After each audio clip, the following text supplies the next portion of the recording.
नमस्कार दोस्तों, एक बार मैं फिर से आपका बहुत-बहुत स्वागत करता हूँ मेरे चैनल में। और काफ़ी दिन हो गए मैंने डिजिटल फॉरेंसिक्स का कोर्स स्टार्ट किए हुए और उसके ऊपर मैंने काफ़ी दिन से कुछ वीडियो अपलोड नहीं किए। लेकिन हम अपनी कंटिन्यू सीरीज़ को कंटिन्यू करने वाले हैं वापस आज से, और कंटिन्यू चलने वाली है। कुछ ज़्यादा पार्ट्स इसके पेंडिंग नहीं रहे, काफ़ी 2-3 पार्ट इसके पेंडिंग रहे, फिर हमारी डिजिटल फॉरेंसिक्स की जो सीरीज़ है, वो खत्म हो जाएगी। तो चलिए आज मैं बता देता हूँ आपको कि आज क्या पढ़ने वाले हैं हम डिजिटल फॉरेंसिक्स की सीरीज़ में। तो आज हम मेनली पढ़ेंगे, लास्ट हमने खत्म किया था क्लाउड नेटवर्क्स के ऊपर। तो आज हम पढ़ेंगे legal and ethical considerations in network forensics, और उसके बाद हम पढ़ेंगे emerging trends in network forensics. तो आज का कंटेंट ये रहने वाला है। तो चलिए अपनी मेन स्लाइड पे आ जाते हैं और शुरू करते हैं।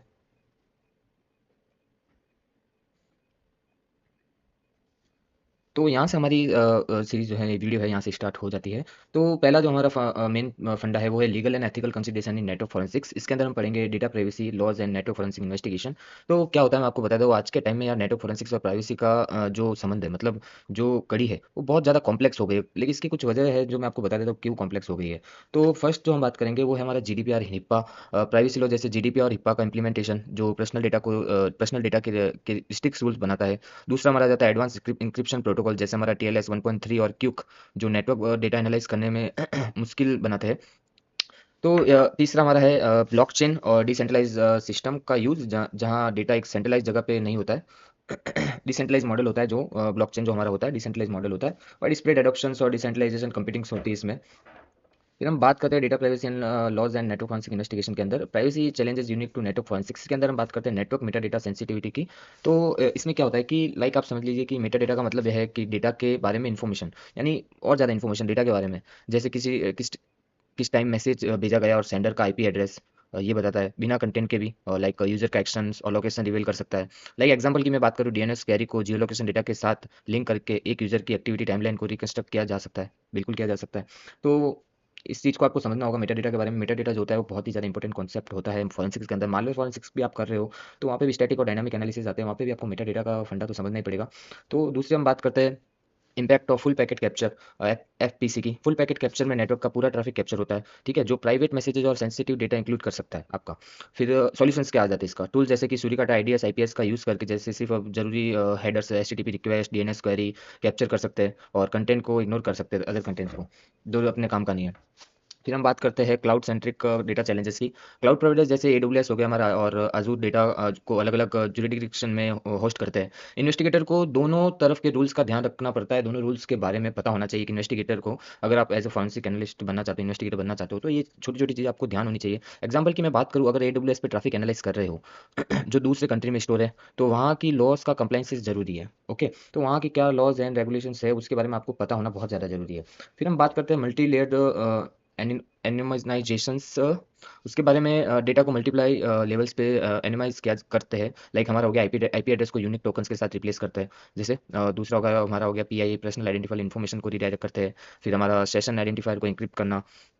इसके एग्जांपल की मैं बात करूँ, इसके एग्जांपल वर्कफ्लो की, तो इसके भी पाइथन स्क्रिप्ट का यूज़ करके पीकेप फाइल्स को प्री प्रोसेस करके सेंसिटिव डेटा मास्क किया जा सकता है। तो ये एक स्क्रिप्ट है पाइथन की, पाइथन में इनबिल्ड आती है, तो आप इसका यूज़ ले सकते हो। दूसरा हमारा आ जाता है decentralised compliances validations, privacy focus tool जैसे हमारे डिफरेंशियल प्राइवेसी फ्रेमवर्क्स हो गई, डीपीएफ हो गई, का यूज़ करके यह इंश्योर करता है कि डेटा ट्रेसेबल ना हो, ठीक है। फिर इसमें टूल्स किया जाता है, माइक्रोसॉफ्ट का DPF SDK real time data anonymisations के लिए यूज़फुल है, बहुत ही ज़्यादा।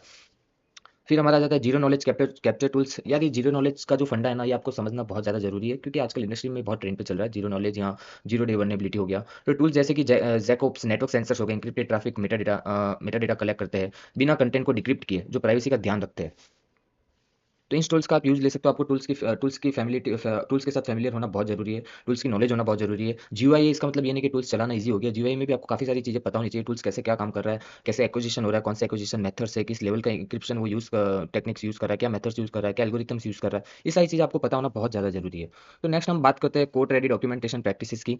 तो इसमें जो है क्रॉस लेयर एविडेंस कोरिलेशंस कर सकते हो आप, जैसे कि मैं बात करूँ यहाँ पे correlate packet data, IDs IPS alerts, इनको देख सकते हो, ठीक है। एप्लीकेशन लॉग्स को प्रेजेंट ए कोरियन नैरेटिव, ठीक है। फिर एग्जांपल की बात करूँ, कीबाना हो गया, Kibana dashboard to visually demonstrate attack progression through a network.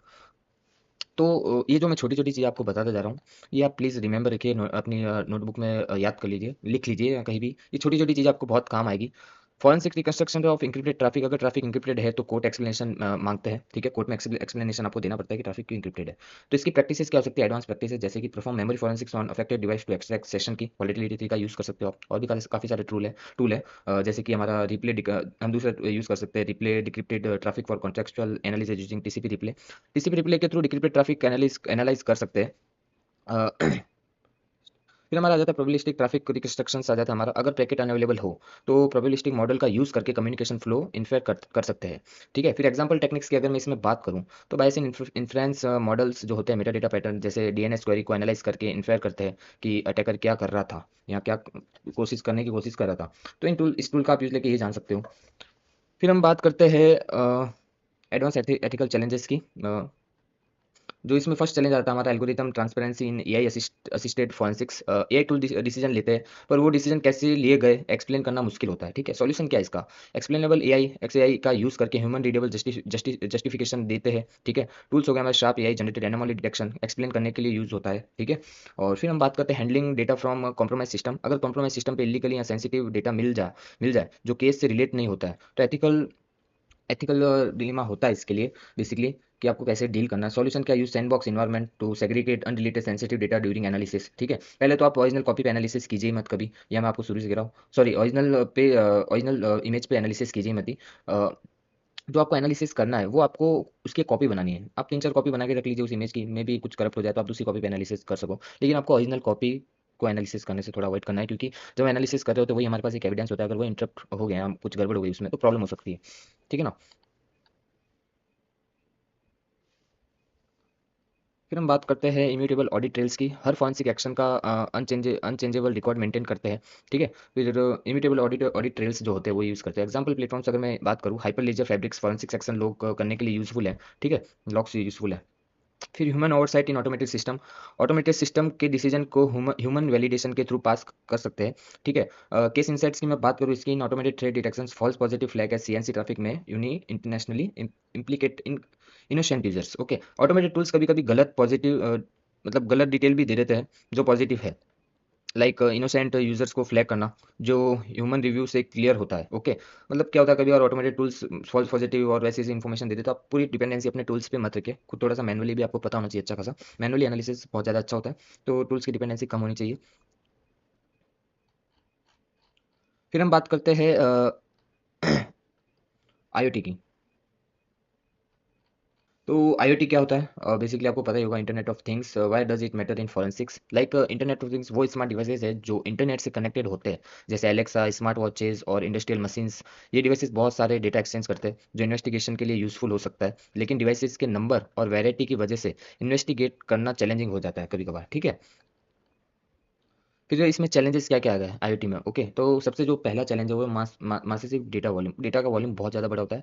IoT devices जो होते हैं बहुत ज़्यादा डेटा जनरेट करते हैं, बहुत ही ज़्यादा अलग अलग फॉर्मेट में होता है उनका डेटा भी, और इन्वेस्टिगेटर के लिए रिलीवेंट इन्फॉर्मेशन ढूंढना मुश्किल हो जाता है उस टाइम पे। एग्जाम्पल की मैं बात करूँ, एक स्मार्ट सिटी के ट्रैफिक कैमरास, वेदर सेंसर्स और एनर्जी मीटर्स एक साथ बहुत सारे लोग लॉक्स बनाते हैं, ठीक है, अलग अलग टाइप के अलग अलग फॉर्मेट में लॉक्स बनाते हैं। सेकंड में बात करूँ प्रोप्राइटरी प्रोटोकॉल्स की, कई आईओटी मैन्युफैक्चर अपने कस्टम कम्युनिकेशंस प्रोटोकॉल यूज करते हैं जो समझना मुश्किल होता है कई बार, ठीक है। सॉल्यूशंस क्या है इसका, टूल जैसे वायरशार्क और स्पेशल एडवांस का यूज करके इन कस्टम कम्युनिकेशन को आप डिकोड कर सकते हो, ओके।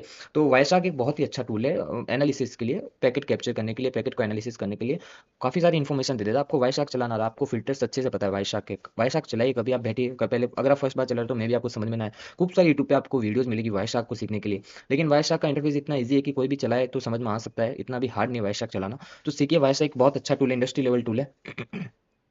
फिर हम बात करते हैं लिमिटेड लॉक्स की, आईओटी डिवाइसेस के पास लिमिटेड स्टोरेज होती है, ठीक है, इसलिए वो सिर्फ शॉर्ट टर्म लॉक्स स्टोर करते हैं, ठीक है। बेस्ट प्रैक्टिस क्या क्या होगी, टूल जैसे आईओटी इंस्पेक्टर या फर्मवेयर एक्सट्रैक्शन का यूज करके लॉक्स क्विकली कलेक्ट कर सकते हैं, ठीक है। डिवाइस कंसिस्टेंस उसके बारे में बात करते हैं, many IoT device have limited security feature making them vulnerable to tampering which can corrupt evidence. IoT device में वीक सिक्योरिटी होती है, बहुत ही कम वीक मतलब क्या बोलूँ मैं उसको, बहुत ही लो लेवल सिक्योरिटी जो टेम्परिंग को अलाउ कर सकती है, ओके, एविडेंस करप्ट हो सकता है।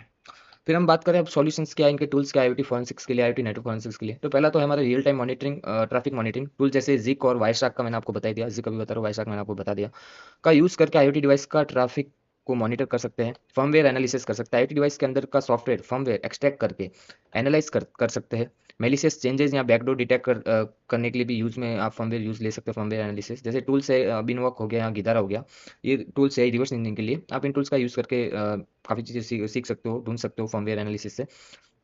तो क्या होता है ना, कभी बार आपके सिस्टम में कभी बार मालवेयर आ जाता है, तो कई बार वो कर्नल लेवल तक चला जाता है, जब कर्नल लेवल तक चला जाता है, जब बायोस डंप लेते हैं हम, तो उसको एनालिसिस करने के लिए गिदारा और बीनवॉक जैसे टूल्स का यूज़ करना पड़ता है, तो वहाँ से मालवेयर की फंक्शनलिटी समझ में आती है कि मालवेयर एक्चुअली सिस्टम में कर क्या रहा है। जब हम ऐसे नहीं समझ पा रहे टूल्स का वॉलेटिलिटी जैसे टूल्स का यूज़ करके हम ऊपर ऊपर का नहीं समझ पा रहे उसमें क्या चल रहा है सिस्टम में, एक्चुअली हमने सारे टूल्स रन कर लिए, पूरा सिस्टम सूट भी रन कर लिया, हमें कुछ मिला भी कुछ नहीं भी मिला, फिर भी हमें कुछ समझ नहीं आ रहा है, तो आप फिर कर्नल लेवल फॉरेंसिक्स पे जा सकते हो इन टूल्स का यूज़ करके।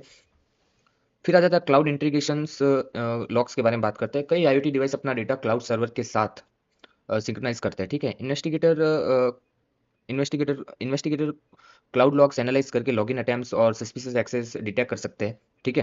क्लाउड इंटीग्रेशन लॉग्स की मैं बात कर रहा हूँ। फोर्थ हमारा हम यहाँ पे बात करते हैं क्रॉस डिवाइस कोरिलेशंस की टूल जैसे नियो 4G का यूज करके मल्टीपल डिवाइसेस के एक्टिविटी को लिंक करके एक क्लियर पिक्चर बना सकते हैं, ठीक है, इन टूल्स का यूज करके। ये टूल्स के नाम जो मैं बता रहा हूँ आप प्लीज नोट डाउन करते रहिए इन टूल्स का नाम, ये काफी हेल्पफुल टूल्स है, आप इनको सीखिए, प्रैक्टिस कीजिए इन टूल्स पे, आपको एक बार में नहीं आएगा, अब जब प्रैक्टिस करोगे तो ऑटोमेटिक आने लगेगी सारी चीजें।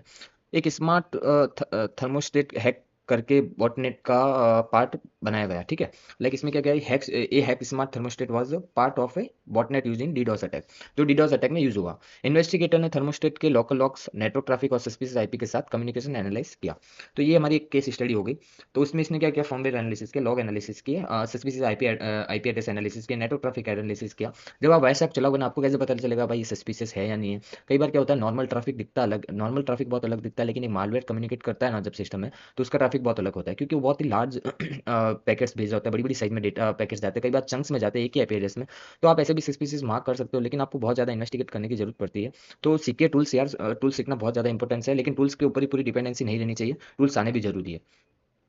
फिर हम बात करते हैं network forensics in 5G network, like what makes 5G network different. 5G एक 5G is the latest mobile network technology offering faster speeds, low latency and massive device connectivity. तो 5G एक लेटेस्ट मोबाइल नेटवर्क टेक्नोलॉजी हो गई हमारी, जो बहुत ही fast speed देती है, लो लेटेंसी होती है, ज़्यादा डिवाइसेस कनेक्ट कर सकते हैं, कैपेबिलिटी होती है इसमें। लेकिन इसकी कॉम्प्लेक्सिटी फॉरेंसिक इन्वेस्टिगेटर के लिए नया चैलेंज बना देती है।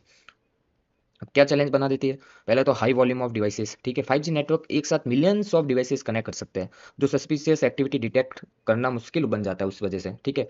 दूसरा क्या आ जाता है हमारा इंक्रिप्टेड ट्रैफिक, ज्यादातर 5G ट्रैफिक जो होते हैं वो इंक्रिप्टेड होते हैं, जो इन्वेस्टिगेटर के लिए पैकेट कंटेंट को इंस्पेक्ट करना मुश्किल बना देते हैं। अब सॉल्यूशन क्या है, मेटा डेटा जो मैंने आपको बताया उसको एनालिसिस कीजिए, IP addresses, time stamps, data size analysis करके इंस्टेड ऑफ कंटेंट, ठीक है। कंटेंट को एनालिस करके, सॉरी, कंटेंट को नहीं एनालिस करके आप इन ऊपर ऊपर की चीज़ों को एनालिसिस कीजिए मेटा डेटा को, तो उससे भी आपको काफ़ी सारी इन्फॉर्मेशन मिल जाएगी, आपका टाइम भी बचाएगा। फिर हमारा थर्ड आ जाता है डायनामिक रिसोर्सेज एलोकेशन। 5G में डिवाइसेस बार बार आईपी एड्रेस चेंज करते हैं और अलग अलग नेटवर्क सेगमेंट्स में मूव करते हैं, ठीक है, जो ट्रैकिंग को मुश्किल बना देता है, बहुत ही ज़्यादा मुश्किल बना देता है। फिर इसके लिए बेस्ट प्रैक्टिसेस क्या है, इसमें बेस्ट प्रैक्टिसेस आ गई हमारी, रियल टाइम मॉनिटरिंग टूल्स का यूज़ करके चेंजेस को ट्रैक कर सकते हैं, ठीक है। फिर हमारा आ जाता है नेटवर्क स्लाइसिंग। फोर्थ हमारा 5G नेटवर्क को स्लाइसेस में डिवाइड किया जाता है, ठीक है, जो अलग अलग सर्विसेज जैसे हेल्थ केयर या IoT के लिए डेडिकेटेड होता है। हैकर्स किसी एक स्लाइस को टारगेट करते हैं इसमें। अब सॉल्यूशन क्या है, स्लाइस स्पेसिफिक लॉक को ओपन डिलाइट जैसे टूल्स के थ्रू इन्वेस्टिगेट कर सकते हैं, ठीक है। एक और टूल मैंने आपको यहाँ पे बताया, टूल्स का नाम जो है आप नोट करते रहिए।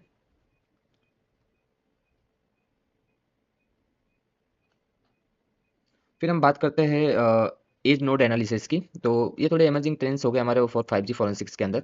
5G नेटवर्क के small local server edge node, जो एज नोड्स होते हैं, उस पर डेटा प्रोसेस होता है, ठीक है। इन्वेस्टिगेटर यहाँ के लॉग्स कलेक्ट करके एक्टिविटी समझता है अच्छे से कि क्या चल रहा है आखिर में। फिर जो दूसरा आ जाता है हमारा इंक्रिप्टेड ट्रैफिक फिंगरप्रिंट, पैकेट्स को डिक्रिप्ट करके डिक्रिप्ट करने के बजाय एआई पैटर्न को एनालिसिस करके इंक्रिप्टेड ट्रैफिक में एनोमलीज डिटेक्ट कर सकते हैं, ठीक है।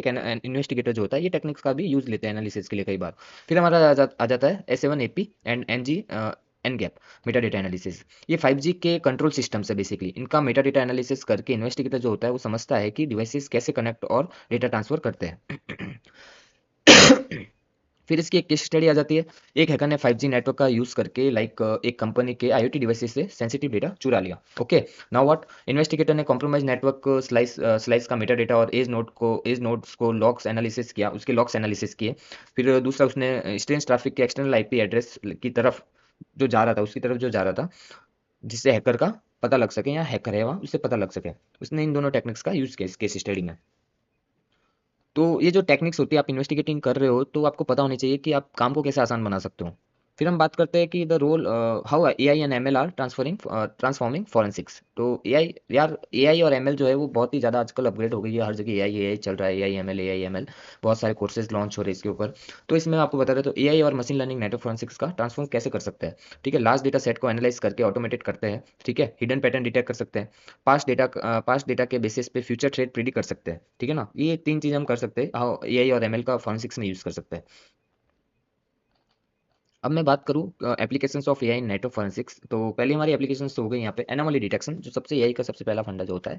Anomaly detection, AI normally network behaviour को समझता है और अनयूजुअल पैटर्न फ्लैग करता है। ठीक है, एग्जांपल हो गया इसका, एक डिवाइस जो अननोन सर्वर पे ज़्यादा डेटा भेज रहा है उसको एआई फ्लैग कर लेगी। ठीक है, फिर हमारा दूसरा जो आता है ट्रैफिक क्लासिफिकेशंस, एआई ट्रैफिक को नॉर्मल और सस्पिशियस और मेलिशियस कैटेगरी में सॉर्ट कर सकता है। ठीक है, इसका एग्जांपल टूल का नाम बताऊं मैं आपको, डार्क ट्रेस, रियल टाइम में एब नॉर्मल एक्टिविटीज डिटेक्ट कर सकता है ये टूल।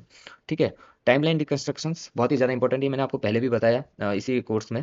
एआई मल्टीपल सोर्सेज के लॉग्स को कंबाइन करके एक डिटेल टाइमलाइन बनाता है। ठीक है, फिर इसका एग्जांपल क्या हो गया, डीएनएस लॉग्स, जैसे कि हमारे एचटीटीपी रिक्वेस्ट हो गई और अलर्ट्स को मर्ज करके अटैक का फ्लो देख सकते हैं। फिर हमारा आ जाता है threat prediction, AI past attack data को एनालाइज करके प्रिडिक्ट कर सकता है फ्यूचर अटैक्स कैसे होंगे। ठीक है, तो ये काफ़ी सारी फर्म्स, बड़े बड़े बिग फोर्स ये यूज़ लेते हैं इन टेक्निक्स का, उनको काफ़ी हेल्प भी मिलती है।